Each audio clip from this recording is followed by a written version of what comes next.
വ്യാവസായികപരമായി നല്ല രീതിയിൽ ഉയരാൻ സാധിക്കുന്ന ഒരു വർഷമാണ് ആയില്യത്തിനെ സംബന്ധിച്ച്. സാമ്പത്തിക ഉന്നമനം ഉറപ്പായിട്ടും ഉണ്ടാകും. പ്രശസ്തി വർദ്ധിക്കുന്ന ഒരു കാലയളവാണ്. പ്രത്യേകിച്ചും കലാകാരന്മാരായിട്ടുള്ള വർഷക്കാലത്തിൽ കാണുന്നുണ്ട്. അതുപോലെ സാലറി വർധനവ്, നിങ്ങളുടെ സാലറി കൂട്ടി കിട്ടുവാനൊക്കെ ഈ ഒരു കാലയളവ് തീർച്ചയായിട്ടും മികച്ച വിജയശതമാനം കരസ്ഥമാക്കുവാൻ തീർച്ചയായിട്ടും നിങ്ങൾക്ക് സാധിക്കുന്നതാണ്. നിരവധി ബ്രേക്കപ്പുകൾ ആയില്യ നക്ഷത്ര ജാതരായിട്ടുള്ളവരിൽ ഈ വിഷുവർഷക്കാലത്തിൽ ഉണ്ടാകും.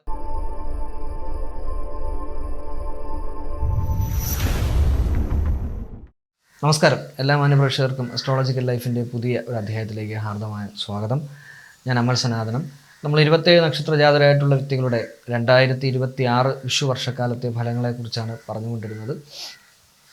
കഴിഞ്ഞ അധ്യായത്തിൽ നമ്മൾ പറഞ്ഞു നിർത്തിയത് പൂയ നക്ഷത്ര ജാതരായിട്ടുള്ള വ്യക്തികൾക്ക് ഈ വിഷു വർഷക്കാലം എപ്രകാരമാണെന്നുള്ളതിനെക്കുറിച്ചാണ്. ഇന്നത്തെ അധ്യായത്തിൽ ആയില്യം നക്ഷത്ര ജാതരായിട്ടുള്ള വ്യക്തികൾക്ക് ഈ വിഷു വർഷക്കാലം എപ്രകാരം എന്നുള്ളതിനെയാണ് നമ്മൾ മനസ്സിലാക്കുവാനായിട്ട് പോകുന്നത്.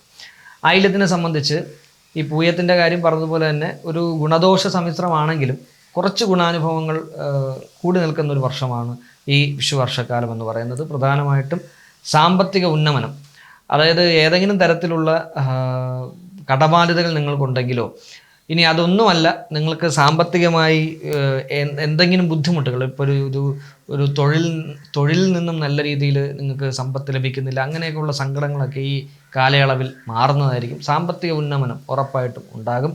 പ്രശസ്തി വർദ്ധിക്കുന്ന ഒരു കാലയളവാണ്. പ്രത്യേകിച്ചും കലാകാരന്മാരായിട്ടുള്ള ആയില്യ നക്ഷത്ര ജാതർക്ക് നിങ്ങളുടെ പ്രശസ്തി വർദ്ധിച്ചു വരുന്ന ഒരു കാലയളവാണ് ഈ വിഷു വർഷക്കാലം എന്ന് പറയുന്നത്. വിവാഹ ജീവിതത്തിൽ ചില പ്രതിസന്ധികളൊക്കെ നേരിടേണ്ടി വരുന്ന ഒരു കാലയളവാണ്. ചില പ്രതിസന്ധികളെന്ന് ഉദ്ദേശിക്കുന്നത് ഏതെങ്കിലും തരത്തിലുള്ള പ്രശ്നങ്ങൾ നിങ്ങളുടെ കുടുംബ ജീവിതത്തിൽ ഉണ്ടാകുകയും അതിൽ ഒരു വലിയ പ്രതിസന്ധി, അതിൽ ഭാര്യാഭർത്താക്കന്മാർ തമ്മിൽ പ്രശ്നമാകുമെന്നുള്ളതല്ല അതിൻ്റെ അർത്ഥം ഞാൻ ഉദ്ദേശിച്ചത്. പ്രതിസന്ധികൾ, ചില പ്രതിസന്ധി ഘട്ടങ്ങളെയൊക്കെ നിങ്ങൾക്ക് നേരിടേണ്ടതായിട്ട് വരും. കുടുംബ സംബന്ധമായിട്ടുള്ള കാര്യങ്ങൾ അത് വളരെ ശ്രദ്ധിച്ചു വേണം ആയില്യ നക്ഷത്ര ജാതർ മുമ്പോട്ട് കൊണ്ടുപോകേണ്ടതായിട്ട് ഉള്ളത്. വാഹനാപകടങ്ങൾക്ക്, അതായത് ആദ്യത്തെ 6 മാസത്തിന് ശേഷം വാഹനാപകടങ്ങൾക്ക് സാധ്യതയുണ്ട്. വലിയ അപകടം സംഭവിക്കുമെന്നുള്ളതല്ല, ചെറിയ തോതിലുള്ള അപകടങ്ങൾ, എന്തെങ്കിലുമൊക്കെ ഒരു കാൽമുട്ട് മുറിയുകയോ അല്ലെങ്കിൽ ചെറിയ പൊട്ടലുകൾ ഒക്കെ ഉണ്ടാകുവാൻ സാധ്യതയുണ്ട്. വലിയൊരു അപകടത്തിലോട്ടൊന്നും പോകത്തില്ല. പ്രണയത്തിൽ പരാജയം ഏറ്റുവാങ്ങേണ്ടി വരുന്ന ഒരു കാലയളവാണ്. വ്യാവസായികപരമായി നല്ല രീതിയിൽ ഉയരാൻ സാധിക്കുന്ന ഒരു വർഷമാണ് ആയില്യത്തിനെ സംബന്ധിച്ച് ഈ വിഷുവർഷം എന്ന് പറയുന്നത്. ചെയ്യുന്ന തൊഴിലിൽ ദൈവാധീനം വർദ്ധിക്കുന്ന ഒരു കാലയളവ് കൂടിയാണ് ആയില്യം നക്ഷത്രത്തിന് ഈ വിഷു വർഷക്കാലം എന്ന് പറയുന്നത്. തൊഴിലന്വേഷകരായിട്ടുള്ള ആയില്യ നക്ഷത്ര ജാതർക്കും നിങ്ങൾ ആഗ്രഹിക്കുന്ന തൊഴിൽ മേഖല, അതായത് ഓരോരുത്തർക്കും ഓരോ തൊഴിൽ മേഖല ആയിരിക്കും ഇഷ്ടം. അപ്പം നിങ്ങൾ ആഗ്രഹിക്കുന്ന തൊഴിൽ മേഖലയിലേക്ക് തീർച്ചയായിട്ടും നിങ്ങൾക്ക് എത്തിപ്പെടുവാനായിട്ട് സാധിക്കുന്നതായിരിക്കും. വിദ്യാഭ്യാസപരമായി ആയില്യ നക്ഷത്ര ജാതരായിട്ടുള്ള വിദ്യാർത്ഥിനികൾക്ക് മേടം, ഇടവം, മിഥുനം, കർക്കിടകം, ചിങ്ങം എന്നീ 5 മാസക്കാലം ചെറിയ സംഘർഷങ്ങൾ, മാനസിക സംഘർഷങ്ങളൊക്കെ വിദ്യാഭ്യാസ സംബന്ധമായിട്ടുള്ള കാര്യങ്ങളിൽ വന്നു ഭവിക്കാൻ സാധ്യതയുണ്ട്. എന്നാൽ അതിനുശേഷം സമാധാനപരമായി തന്നെ നിങ്ങൾക്ക് നിങ്ങളുടെ വിദ്യാഭ്യാസത്തിനെ കൊണ്ടുപോകുവാൻ സാധിക്കും. ചെറിയ പ്രശ്നങ്ങളൊക്കെ ഉണ്ടാകും. അതിപ്പോൾ നിങ്ങൾ ഉദ്ദേശിക്കുന്ന രീതിയിൽ ചിലപ്പോൾ ഒരു മാർക്ക് ലിസ്റ്റ് നിങ്ങൾക്ക് കിട്ടാതിരിക്കുക, അല്ലെങ്കിൽ ഒരു അഡ്മിഷൻ കിട്ടാൻ വളരെ ബുദ്ധിമുട്ടുക, ഇങ്ങനെയൊക്കെ കാര്യങ്ങളൊക്കെ ഉണ്ടാകും. പക്ഷേ അതിനെയൊക്കെ നിങ്ങൾക്ക് തരണം ചെയ്യുവാൻ സാധിക്കും. അത് തരണം ചെയ്ത് പിന്നീട് അങ്ങോട്ടുള്ള സമയം നിങ്ങൾ ശ്രദ്ധിച്ച് മുമ്പോട്ട് പോവുക. എല്ലാ പ്രശ്നങ്ങളും ഒതുങ്ങിയതിന് ശേഷം പിന്നെ പഠിക്കാതിരിക്കരുത്, പഠിക്കണം. അപ്പോൾ പഠിച്ച് മുമ്പോട്ട് പോകുവാനുള്ള ശ്രമം നിങ്ങൾ ഉറപ്പായിട്ടും ഈ കാലയളവിൽ കാണിക്കണം. കാരണം വിദ്യാഭ്യാസപരമായി ചെറിയൊരു തടസ്സം, ഒരു മറവ് ആയില്യത്തിന് കിടപ്പുണ്ട്. അത് കുറേ കൂടി നമ്മളൊരു എഫേർട്ട് കൂടി എടുത്താൽ മാത്രമേ നമുക്കതിനെ തരണം ചെയ്ത് മുമ്പോട്ട് കൊണ്ടുപോകാനായിട്ട് സാധിക്കുകയുള്ളൂ. അത് വളരെയധികം ശ്രദ്ധിക്കുക. കുടുംബപരമായി ഞാൻ ആദ്യം സൂചിപ്പിച്ച പോലെ ചില പ്രതിസന്ധികൾ നിങ്ങൾക്ക് നേരിടേണ്ടതായിട്ട് വരും. അത് സാമ്പത്തിക പ്രതിസന്ധി അല്ലാതെ ചില ബന്ധങ്ങളിലുള്ള ചില പ്രതിസന്ധികൾ നിങ്ങൾക്ക് നേരിടേണ്ടതായിട്ട് വരും. അത് ഒത്തൊരുമയോടുകൂടി, സംയമന മനോഭാവത്തോടു കൂടി അതിനെ കണ്ട് മനസ്സിലാക്കി നിങ്ങൾ നിയന്ത്രിച്ച് മുമ്പോട്ട് പോവുക. നിങ്ങളാണ് അതിന് ശ്രദ്ധ കൊടുക്കേണ്ടത്. അത് വളരെയധികം ശ്രദ്ധിക്കുക. തൊഴിൽപരമായി ഉദ്ദേശിക്കുന്ന തൊഴിൽ മേഖലയിൽ തീർച്ചയായിട്ടും നിങ്ങൾക്ക് എത്തിച്ചേരുവാനായിട്ട് സാധിക്കും. ഉദ്യോഗാർത്ഥികളായിട്ടുള്ളവർക്ക്, പ്രൈവറ്റ് ഫേമിൽ വർക്ക് ചെയ്യുന്ന ആയില്യ നക്ഷത്ര ജാതരായിട്ടുള്ള വ്യക്തികൾക്ക് നിങ്ങളുടെ ബ്രാഞ്ച് മാറ്റം, നിങ്ങളിപ്പോൾ ഒരു ബ്രാഞ്ചിലാണ് നിൽക്കുന്നതെന്നുണ്ടെങ്കിൽ കമ്പനിയിലെ പല ബ്രാഞ്ചസ് ഉണ്ടാവും. പല ബ്രാഞ്ചിൽ നിന്ന് മറ്റൊരു ബ്രാഞ്ചിലേക്ക്, കുറച്ച് അകലെയുള്ളൊരു ബ്രാഞ്ചിലേക്കൊക്കെ മാറ്റം കിട്ടാൻ വളരെയധികം സാധ്യത ഈ വിഷുവർഷക്കാലത്തിൽ കാണുന്നുണ്ട്. അതുപോലെ സാലറി വർധനവ്, നിങ്ങൾക്ക് നിങ്ങളുടെ സാലറി കൂട്ടി കിട്ടുവാനൊക്കെ ഈ ഒരു കാലയളവ് തീർച്ചയായിട്ടും സംഭവ്യമാകുന്നതായിരിക്കും. സർക്കാർ ഉദ്യോഗസ്ഥർക്ക് പ്രൊമോഷൻ ലഭിക്കുന്ന കാലയളവാണ് ഈ വിഷുവർഷ കാലം എന്ന് പറയുന്നത്. രാഷ്ട്രീയത്തിൽ സജീവമായിരിക്കുന്ന ആയില്യ നക്ഷത്ര ജാതരായിട്ടുള്ള വ്യക്തികൾക്ക്, പ്രത്യേകിച്ചും മത്സരങ്ങളിലൊക്കെ നിൽക്കുന്ന ആയില്യ നക്ഷത്ര ജാതരാണെന്നുണ്ടെങ്കിൽ മികച്ച വിജയശതമാനം കരസ്ഥമാക്കുവാൻ തീർച്ചയായിട്ടും നിങ്ങൾക്ക് സാധിക്കുന്നതാണ്.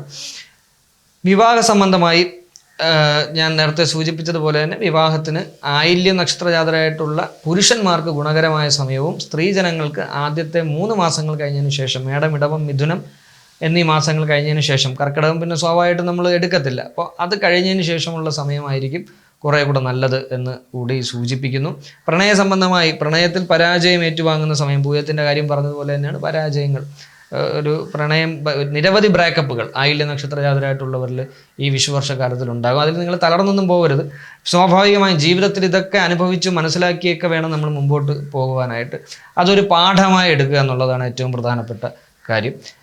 പിന്നെ വ്യാവസായിക സംബന്ധമായി ഞാൻ നേരത്തെ സൂചിപ്പിച്ചതാണ്, ഒരു ചെറുകിട വ്യവസായമായിരുന്നാൽ കൂടി നിങ്ങൾക്ക് തുടങ്ങുവാനും അതിനെ ഉയർത്തിക്കൊണ്ടുവരുവാനും പറ്റിയ സമയമാണ് ഈ വിഷുവർഷക്കാലം എന്ന് പറയുന്നത്. പ്രത്യേകിച്ചും സ്ത്രീജനങ്ങൾക്ക് നിങ്ങൾ എന്തെങ്കിലുമൊക്കെ നമ്മളിപ്പോൾ സാധാരണ കൂടുതലും ഈ വീട്ടിലിരുന്നിട്ടുള്ള കുറേ ബിസിനസ്സുകളൊക്കെ ചെയ്യാറുണ്ട്. ഇങ്ങനെയുള്ള ചെറുകിട സ്മോൾ സ്കെയിൽ ഇൻഡസ്ട്രിയൽ പരമായിട്ടുള്ള ബിസിനസ്സുകൾ, അത് നിങ്ങൾ സ്റ്റാർട്ടപ്പ് ചെയ്യുന്നുണ്ടെങ്കിൽ പോലും നിങ്ങൾക്ക് പെട്ടെന്ന് അതിനൊരു എന്താ പറയുക, ഒരു ഐശ്വര്യം, ഒരു എഴുന്നേറ്റ് നിങ്ങൾക്ക് ഉണ്ടാക്കിയെടുക്കാൻ പറ്റുന്ന ടൈമാണ് ഈ വിഷുവർഷക്കാലം എന്ന് പറയുന്നത്. ആരോഗ്യ സംബന്ധമായിട്ട് ആയില്യ നക്ഷത്ര ജാതരായിട്ടുള്ള 40 വയസ്സിന് മുകളിൽ പ്രായമുള്ള പുരുഷന്മാരായിരുന്നാലും സ്ത്രീജനങ്ങളായിരുന്നാലും വളരെയധികം ശ്രദ്ധിക്കണം. നിങ്ങൾക്ക് ഒരിക്കലും വരില്ല എന്ന് ഉദ്ദേശിച്ച സാധനങ്ങളൊക്കെ, അതായത് BP, ഷുഗർ, കൊളസ്ട്രോൾ, ഇതൊക്കെ വന്നു ഭവിക്കാൻ സാധ്യത ഉണ്ട്. അപ്പോൾ അതിന് വേണ്ട നിയന്ത്രണങ്ങൾ നിങ്ങളുടെ ജീവിതത്തിൽ തീർച്ചയായിട്ടും ഇപ്പോഴേ എടുത്ത് പോവുക. അതിന് നമ്മൾ പ്രതീക്ഷിക്കാത്ത സമയത്തായിരിക്കും ചില രോഗങ്ങൾ നമ്മളിലേക്ക് വരുന്നത്. ഈ കൊളസ്ട്രോൾ, BP, ഷുഗർ ഇതെന്നൊക്കെ പറയുന്നത് നമ്മളെ ഒറ്റയടിക്ക് കൊണ്ടുപോകുന്ന സംഭവങ്ങളൊന്നുമല്ല. ഇതൊക്കെ സൈലൻറ്റ് കില്ലർ ഡിസീസസിൽ വരുന്ന കാര്യങ്ങളാണ്. ട്രീറ്റ്മെൻറ്റ് എത്ര എടുത്താലും ഇതിങ്ങനെ കിടക്കും എന്നുള്ളത് പറഞ്ഞ പോലെ ഈ ഒരു സംഭവം. അതുകൊണ്ട് അതിന് ശ്രദ്ധ കേന്ദ്രീകരിച്ച് നിങ്ങൾ മുമ്പോട്ട് പോയാൽ വളരെയധികം നല്ലതായിരിക്കും. ഈ 40 വയസ്സിന് താഴെയുള്ള പുരുഷന്മാർക്കും സ്ത്രീജനങ്ങൾക്കും നിങ്ങളുടെ ഉദര സംബന്ധമായ ബുദ്ധിമുട്ടുകൾ ഉണ്ടെന്നുണ്ടെങ്കിലും, അതുപോലെ തന്നെ കൈകാൽ കിഴപ്പ്, ഈ തരത്തിലുള്ള പ്രശ്നങ്ങളുണ്ടെങ്കിൽ തീർച്ചയായിട്ടും അതിന് വേണ്ട ട്രീറ്റ്മെൻറ്റുകൾ നിങ്ങളെടുത്ത് മുമ്പോട്ട് പോവുക. അത് വളരെയധികം ശ്രദ്ധിച്ച് വേണം ഈ കാര്യങ്ങളെ നോക്കി മുമ്പോട്ട് പോകുവാനായിട്ട്. പിന്നെ ഈ യുവാക്കന്മാരും യുവതികളുമായിട്ടുള്ള ആയില്യ നക്ഷത്ര ജാതരായിട്ടുള്ളവർക്ക് ചെറിയ വാഹനാപകടങ്ങൾക്ക് സാധ്യത ഉണ്ട്. വാഹനങ്ങളൊക്കെ ഉപയോഗിക്കുന്നവരാണെന്നുണ്ടെങ്കിൽ ശ്രദ്ധിച്ച് മുമ്പോട്ട് പോവുക. ഈ നേരത്തെ ഒരിടത്ത് എത്തിപ്പെടണമെന്നുണ്ടെങ്കിൽ കുറച്ച് നേരത്തെ ഇറങ്ങിയാൽ മതി, വേറെ പ്രശ്നമൊന്നുമില്ല. അല്ലെ വെപ്രാളപ്പെട്ട് നമ്മൾ പോകരുത്. അത് ശ്രദ്ധയോടുകൂടി വേണം നിങ്ങൾ മുമ്പോട്ട് പോകാനായിട്ട്. വലിയൊരു അപകടം സംഭവിക്കുമെന്നല്ല ഞാൻ പറഞ്ഞത്, പക്ഷേ ജസ്റ്റ് വണ്ടി എവിടെയെങ്കിലും തട്ടുകയോ മുട്ടുകയോ എങ്കിലും ചെയ്യും, അതിൽ യാതൊരു സംശയവുമില്ല. അത് നിങ്ങൾ ശ്രദ്ധിക്കണം. കുറച്ച് കോൺസെൻട്രേഷനോട് കൂടി വേണം വണ്ടിയൊക്കെ ഓട്ടിച്ച് മുമ്പോട്ട് പോകുവാനായിട്ട്. ദോഷപരിഹാരാർത്ഥം ആയില്യ നക്ഷത്ര ജാതരായിട്ടുള്ള വ്യക്തികൾ, പൊതുവെ ഞാൻ പറയാതെ തന്നെ അറിയാം, സർപ്പനാഗങ്ങളുടെയൊക്കെ നക്ഷത്രമാണ് ആയില്യം എന്ന് പറയുന്നത്. അപ്പോൾ അതുകൊണ്ട് തന്നെ നാഗാരാധനയ്ക്ക് പ്രാധാന്യം കൊടുക്കുക. അതുപോലെ ശിവക്ഷേത്രത്തിൽ വേണ്ട വഴിപാടുകൾ കൃത്യമായി ചെയ്ത് മുമ്പോട്ട് പോവുക. ആയില്യത്തിന് വ്രതമനുഷ്ഠിക്കുക. ആയില്യം എന്ന് പറയുന്നത് സർപ്പാരാധനയുമായി ബന്ധപ്പെട്ട് വരുന്ന ഒരു ദിവസവും അതിനോടൊപ്പം നിങ്ങളുടെ പക്കനാളുമാണ്. അപ്പം ഒരേ സമയം നിങ്ങളെ സ്വാംശീകരിക്കുകയും അതേസമയം ഈ പ്രപഞ്ചത്തിലെ ഉരകജന്തുക്കൾ ഈ ഭൂമിയെ ഉണർത്തുകയും ചെയ്യുന്ന ദിവസമാണ് ആയില്യം എന്ന് പറയുന്നത്. അപ്പോൾ അങ്ങനെ ഒരു ഭാഗ്യം ആയില്യ നക്ഷത്ര ജാതർക്കുണ്ട്.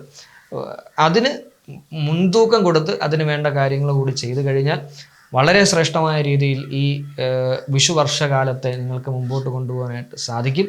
എല്ലാ ആയില്യ നക്ഷത്ര ജാതരായിട്ടുള്ള വ്യക്തികൾക്കും സന്തോഷവും സമാധാനവും ഐശ്വര്യവും നിറഞ്ഞ ഒരു വിഷുവർഷക്കാലം ആശംസിച്ചുകൊണ്ട് അസ്ട്രോളജിക്കൽ ലൈഫിൻ്റെ ഈ അധ്യായം പൂർത്തിയാകുന്നു. എന്നെ ശ്രമിച്ച എല്ലാവർക്കും സ്നേഹത്തിൻ്റെ ഭാഷയിൽ നന്ദി അറിയിച്ച് നിർത്തുന്നു. നമസ്കാരം.